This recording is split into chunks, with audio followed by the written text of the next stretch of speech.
Bienvenue dans l'aiguillage. Ils ne sont que 3 en France à rouler à cet écartement, un écartement de 50 cm. Nous sommes ici au train des Lavières, à Is-sur-Tille, au nord de la Côte d'Or, en Bourgogne. Les derniers préparatifs sont en cours, c'est le début d'une nouvelle après-midi d'exploitation au train touristique des Lavières. Les connaisseurs et les amateurs auront reconnu le bruit caractéristique du moteur d'une 2 chevaux, qui ne démarre d'ailleurs pas forcément du premier coup.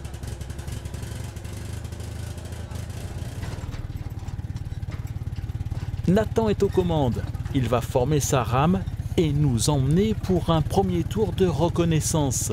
Il s'agit de vérifier que depuis la semaine dernière et les précédentes circulations, aucun obstacle n'obstrue la voie. Pendant ce temps, Yves Bossens se livre aux derniers préparatifs sur le quai de la gare. C'est lui qui est à l'origine de la création de ce train touristique. Une vocation contrariée et une découverte fortuite seront à l'origine de ce projet. Au départ, donc je voulais être conducteur à la SNCF et puis j'ai un œil avec 2 dixièmes, donc il fallait 6 dixièmes minimum, hein, et puis l'autre 10. Donc j'ai pas pu être conducteur, alors c'est tout, c'est resté comme ça. Puis un beau jour, il est sorti, pourquoi pas, trouver des wagonnets où c'était une ancienne carrière, ils extrayaient du sable, quoi, des graviers, quoi, une gravière, quoi, en fait.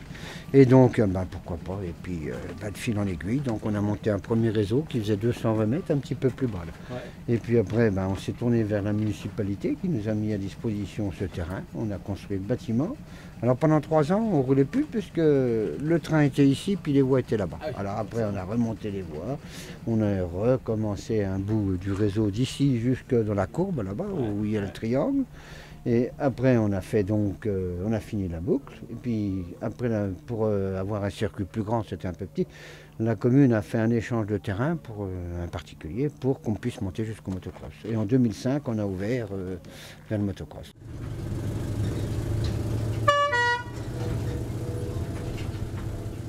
Le circuit mesure maintenant 1,4 km. La balade commence dans les bois. Elle rejoint vite, après une courbe, les limites de l'ancien réseau qui bouclait ici. Aujourd'hui, un Y occupe les lieux et permet le retournement des locomotives, des voitures et des wagons. Aucune plaque tournante n'ayant été installée sur le site.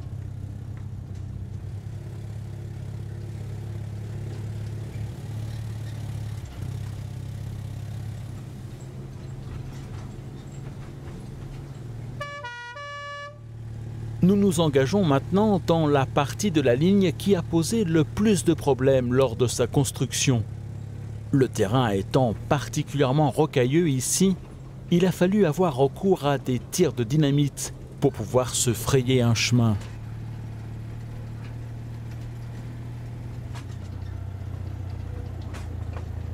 Nous sommes à 1 semaine du temps fort de la saison, la féerie nocturne, organisée chaque année à la fin du mois d'août. Et ce soir-là, ce n'est pas loin du quart du nombre total de visiteurs de la saison qui est transporté. Oui, alors là c'est le gros morceau là, et on fait entre 700 et 1000 voyageurs le soir, là, de 20h à minuit, 1h du matin. Ouais, non, là c'est sérieux. Là. Alors on a donc sur le wagon, là derrière le wagon, donc accès aux handicapés sur fauteuil roulant, on met des projecteurs dessus, on met un groupe électrogène là, entre les deux, donc ça éclaire dans la forêt dans tous les sens. Et quand on arrive là-bas en face, le groupe électrogène s'arrête. Et c'est l'animation qui est là, on a des tunnels de lumière, on a des machines à fumer, on a une machine qui crache des flammes, enfin des tas de matériel, un jet d'eau avec des couleurs de toutes sortes, un tas de... Voilà, alors tout ça, voilà.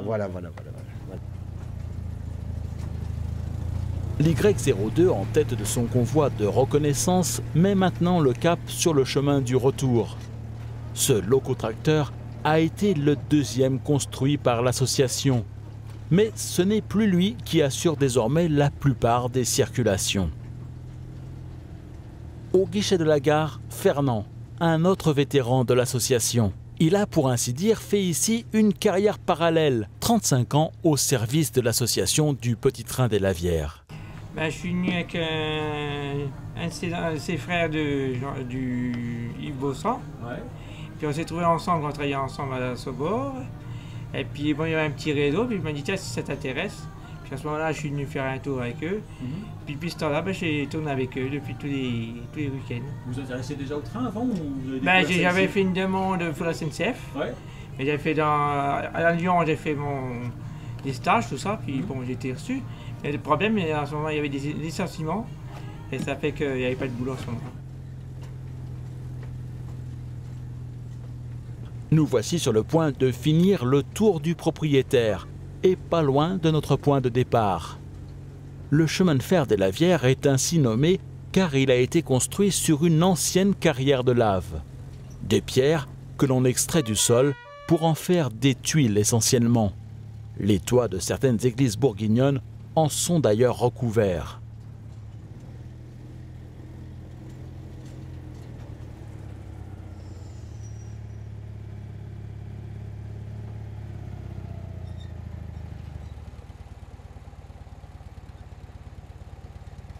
Nathan dételle l'Y02 de la rame, maintenant prête à embarquer des passagers. Et c'est le locotracteur Plymouth qui va se placer en tête du train.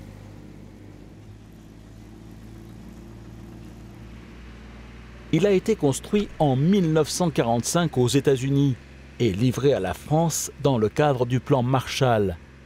Il était exploité dans une briquerie du nord de la France, avant que l'association ne le récupère. C'est la machine la plus puissante du parc, et la plus lourde aussi, puisqu'elle pèse pas loin de 3 tonnes.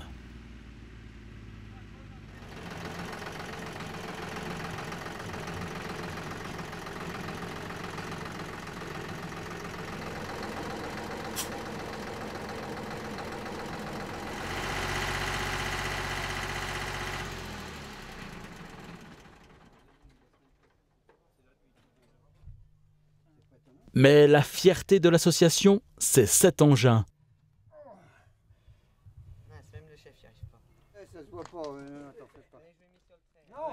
Un locotracteur qu'elle a fait classer monument historique et que nous présente Mathieu. Il s'agit de notre locotracteur Petola, il date de 1931, il est classé monument historique. C'est le seul locotracteur, même locomotive de marque Petola à avoir été sauvegardé et fonctionnel. Petola est une ancienne marque dijonnaise qui fabriquait de l'outillage et aussi des locotracteurs sous licence. Il est équipé d'un monocylindre Deutz. Alors, à l'origine, c'est un modèle inspiré d'un locotracteur allemand marque Deutz, d'où l'origine du moteur. Il y a 2 systèmes d'allumage, le premier à la manivelle, qui est assez hasardeux, et donc l'autre système d'allumage à l'air comprimé. Donc, on cale le moteur pour que le piston soit à la bonne hauteur, et ensuite on envoie l'air comprimé pour démarrer l'engin. L'originalité aussi de ce locotracteur, c'est qu'il est à écartement variable. Il y a un système qui permet d'écarter les roues. Actuellement, il est sur watt 60, mais l'écartement pouvait aller jusqu'à 70 cm. De nouveaux voyageurs arrivent à la gare et il est temps pour Mathieu de rejoindre le locotracteur Plymouth pour un tour de circuit.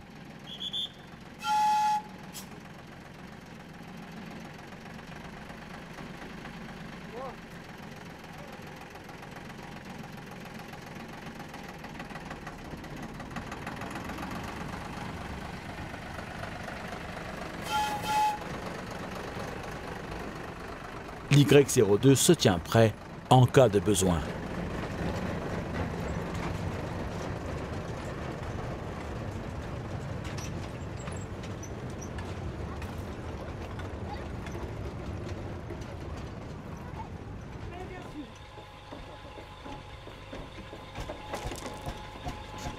Pendant ce temps, une bonne partie des membres de l'association présents ce jour-là va tenter, pour aiguillage, un démarrage du moteur du locotracteur Petola. Et il faut du monde et pas mal d'énergie pour le convaincre de démarrer.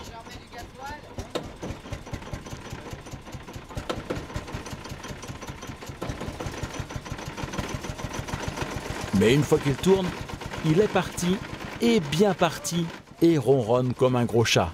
Il faut dire qu'il doit bien cela à ceux qui l'ont sauvé d'une drôle de destinée.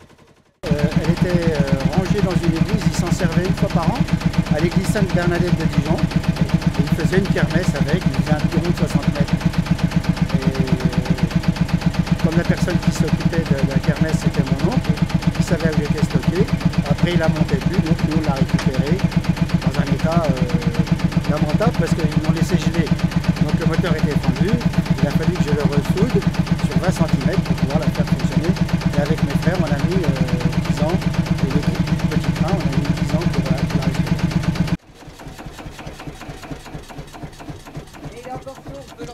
Bon, on s'est peut-être réjoui un peu tôt. Voilà le moteur qui cale. On l'a eu, on l'a acheté au pot de la ferraille. Ah oui.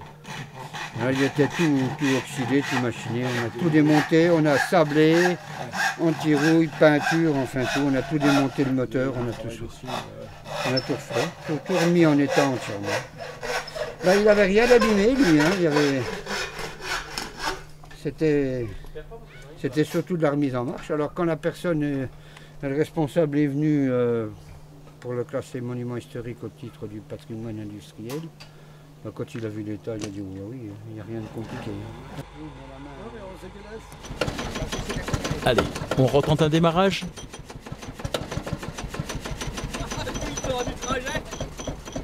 Attends, la vis a dû se faire, Gali, là.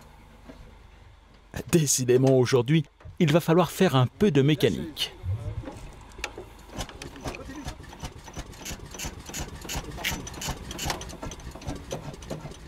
Quelques tours de manivelle, pas mal d'huile de coude et un peu d'huile tout court. Et le moteur décide de démarrer cette fois-ci pour de bon. Une fois bien chaud, il ne calera plus de l'après-midi.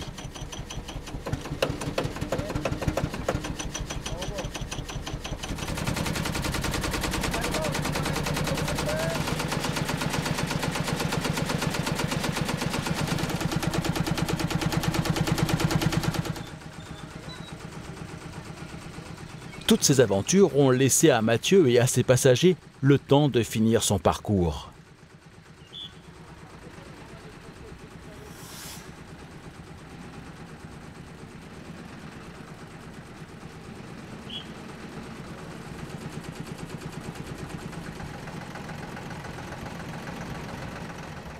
Entre deux départs, nous allons nous livrer à quelques manœuvres, histoire de détacher un petit wagon de la rame pour pouvoir l'atteler au locotracteur Pétola et aller ainsi le tester en ligne.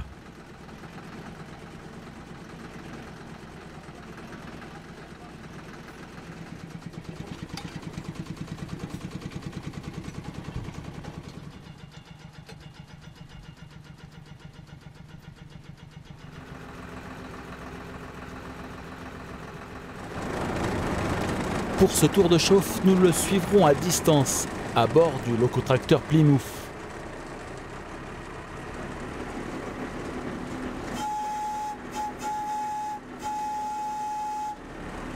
Mais tout se passera bien et le locotracteur Pétola rejoindra la gare bien avant nous.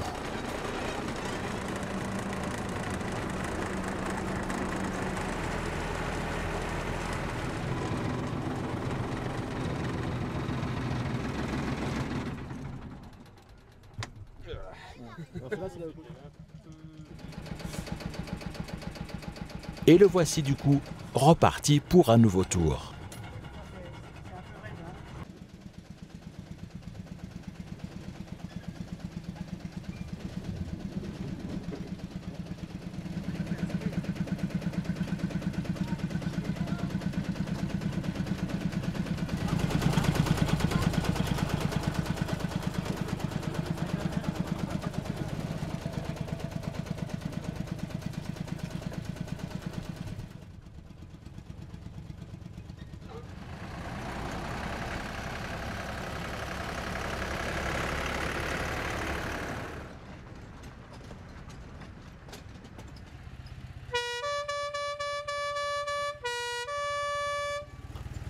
La fin de la journée approche et après une dernière parade du matériel, celui-ci va regagner son garage jusqu'à la semaine prochaine.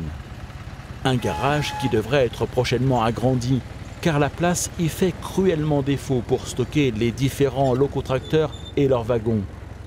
Mais ceci n'est qu'un projet parmi bien d'autres pour continuer à aménager le site d'Is-sur-Tille et y attirer des visiteurs toujours plus nombreux.